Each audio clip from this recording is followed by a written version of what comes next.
Di tempat lain Hyun bersama salah satu bawahannya memperhatikan Ho Jong dari balik jendela. Ia tidak bisa menyembunyikan akan kebenciannya terhadap Ho Jong, sampai-sampai ia mengeratkan giginya, berkata, bahwa dengan melihatnya saja ia sudah tidak tahan.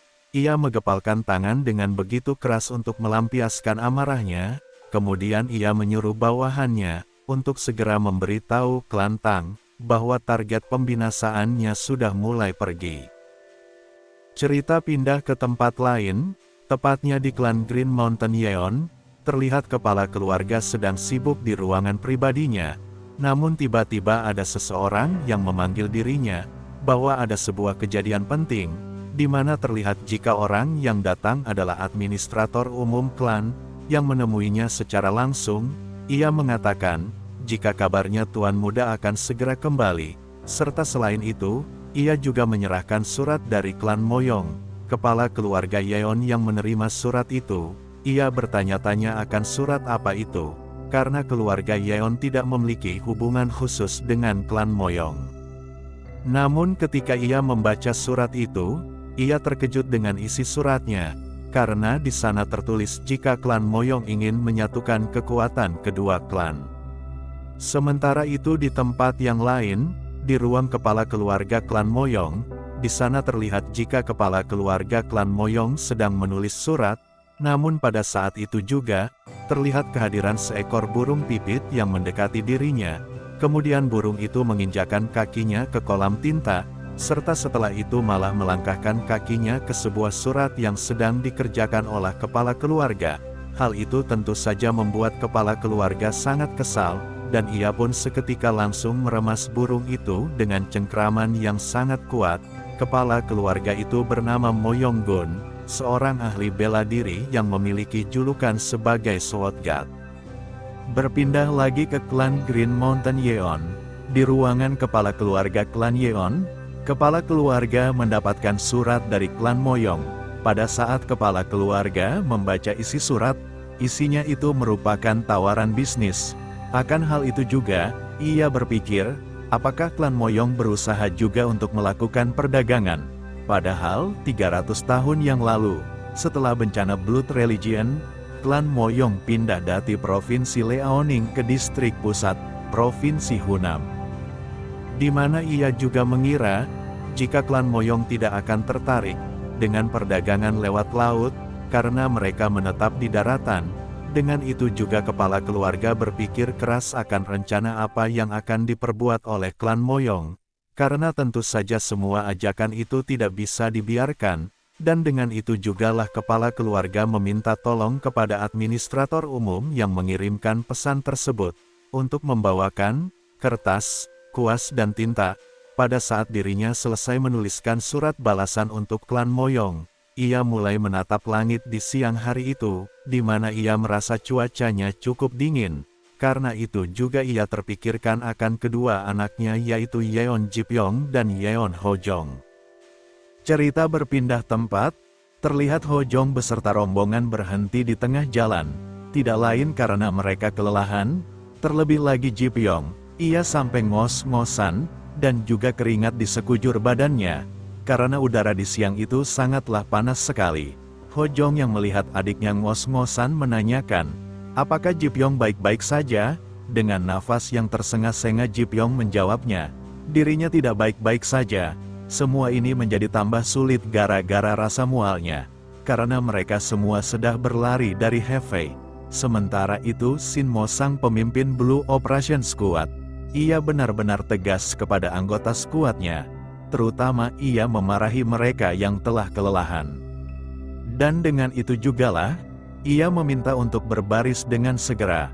Meskipun ia sudah memerintah seperti itu, beberapa orang dari mereka tidak bisa melakukannya. Hojong yang memperhatikan semua itu, ia berkata, jadi, tenaga mereka lemah. Kemudian ia mengejek Shin Mo. Apa menurutmu mereka pantas menyandang nama pasukan Blue Operation? Shin Mo terkejut mendengar ejekan itu, dan dengan ejekan itulah Shin Mo langsung memperingatkan kepada pasukannya, bahwa pasukan Blue Operation akan melakukan persiapan untuk latihan tambahan ketika kembali ke kediaman klan. yang mana membuat para prajurit terancam akan peringatan tersebut. Ho Jong yang khawatir akan rekan seklannya, ia menyuruh Sinmo untuk diam di sana bersama pasukan, sementara dirinya akan berangkat untuk mencari makanan. Di sana Sinmo merasa malu, karena seharusnya dirinya lah yang pergi untuk mencari makanan tersebut. Singkat cerita, Ho Jong sudah sampai di suatu restoran, tapi ketika ia masuk ke restoran tersebut, ia cukup terkejut, karena di dalamnya tidak ada siapapun. Namun ketika masuk lebih dalam ia melihat seseorang di ruangan memasak, kemudian ia berkata, "Apa restoran ini buka? Ia mau membeli makanan dan minum untuk 30 orang. Akan tetapi jawaban dari pelayan itu sungguh membuat Ho Jong penasaran, karena dari raut muka si pelayan menggambarkan ada sesuatu yang tidak beres. Tiba-tiba seseorang datang ke arah Ho Jong. Orang itu berkata, "Sudah lama tidak berjumpa dengannya." Mendengar suara tersebut, Ho Jong langsung mengarahkan pandangannya, dan ternyata orang itu adalah Tang Yang Seon. Ketika Ho Jong tahu bahwa yang datang adalah Yang Seon, Ho Jong pun hanya diam dan menyembunyikan senyumnya. Di sana Yang Seon bertanya, apakah Ho Jong takut? Dan Ho Jong membenarkannya serta berkata, bahwa dirinya berpikir jika Yang Seon akan ketakutan hanya dengan melihat wajahnya. Mendengar ucapan Ho Jong, membuat Yang Seon tertawa kesal, karena Ho Jong benar-benar bajingan. Dengan kekesalannya itu, ia pun menyalurkan ki ke tangannya, di mana ia berencana untuk membinasakan Ho Jong. Oleh karena itu, kabut ungu mulai memenuhi seluruh ruangan, dan Yang Seon mengejek Ho Jong kembali, karena saat ini, Ho Jong sudah terkena racun yang diatur olehnya. Yang Seon yang merasa kemenangan ada di tangannya, ia pun menertawakan Ho Jong. Kemudian ia menjelaskan, jika racun poison ini tidak berwarna dan berbau telah menyebar di seluruh ruangan. Dan dengan kepercayaan dirinya itu, Yang Seon pun tersenyum padanya, karena pada akhirnya nyawa Ho Jong akan mati di tangannya. Tapi tiba-tiba Ho Jong langsung bergerak dengan cepat, dan tanpa basa-basi Ho Jong langsung memukul tepat ke perut Yang Seon. Hal itu membuat Yang Seon terpental sangat jauh. Bahkan akhirnya membuat Yang Seon sampai memuntahkan isi perutnya. Yang Seon yang menerima pukulan keras tentu saja bertanya-tanya, akan bagaimana bisa? Jelas-jelas ia menggunakan energi Three Suns Poison, seharusnya Ho Jong sudah mati karena efek racun itu.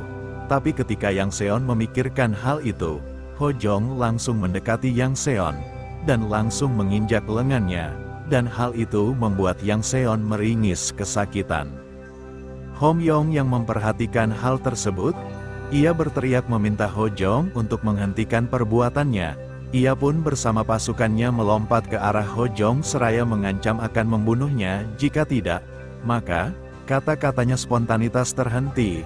Ketika melihat Ho Jong menginjak leher Yang Seon, Ho Jong menanyakan, jika ia tidak berhenti, lalu apa yang akan mereka lakukan? Yang Seon sendiri tidak bisa berbuat apa-apa.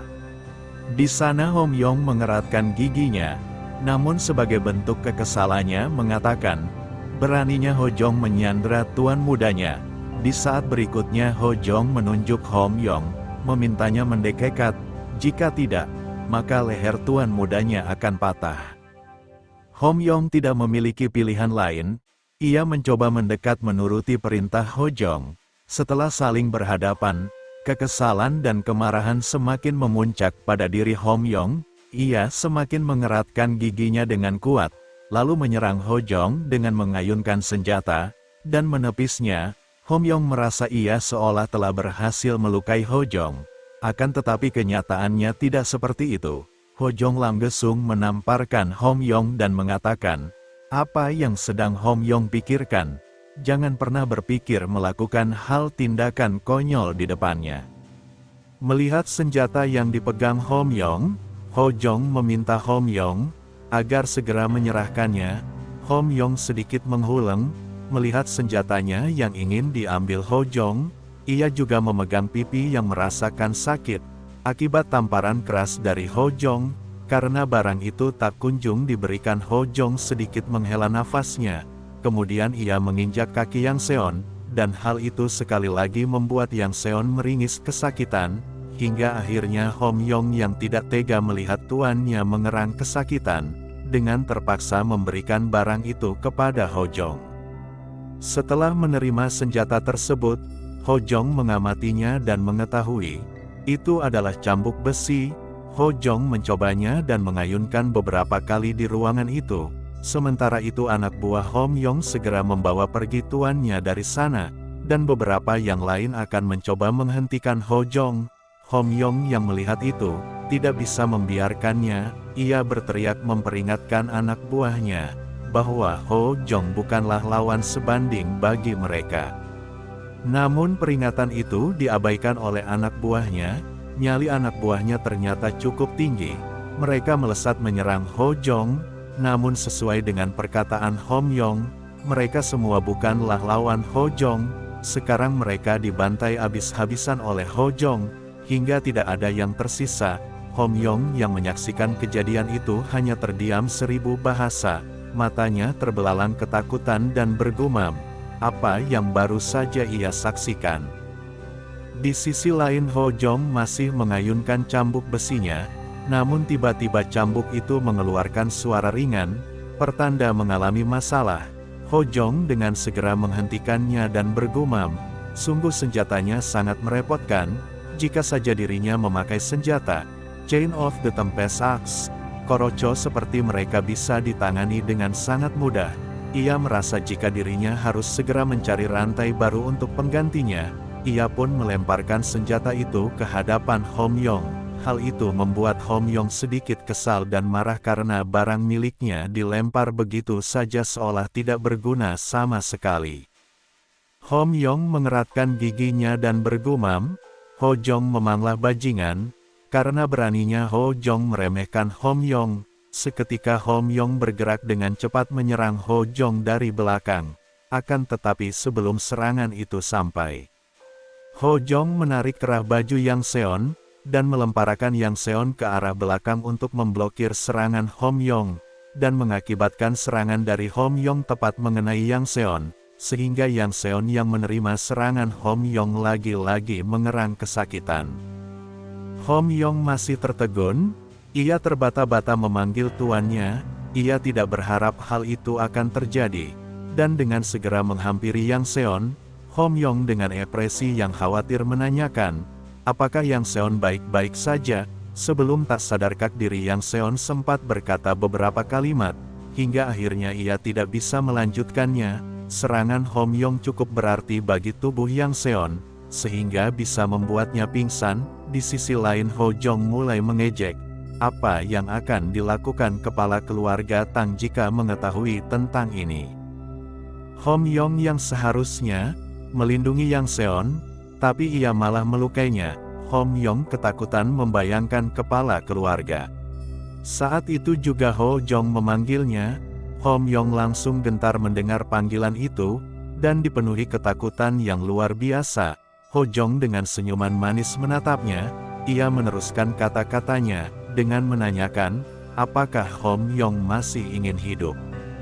Jika Hom Yong ingin hidup maka harus menjawab pertanyaan dari Ho Jong. Hom Yong hanya terdiam tidak memahami akan perkataan Ho Jong. Melihat Hom Yong diam saja membuat Ho Jong menjadi kesal. Ia membentak menanyakan, apa jawabanmu? Tempat ini cukup jauh dari Hefei. Kami semua sampai di tempat ini setelah berlari tanpa henti selama 2 hari. Dan kami semua sampai dengan melewati satu dari sekian banyak jalan. Bukankah itu hal aneh? Di sana Hom Yong masih tidak menjawab, ia terdiam ketakutan, di mana Ho Jong dengan segera meneruskan pertanyaannya, kalian semua adalah penduduk asli Sichuan?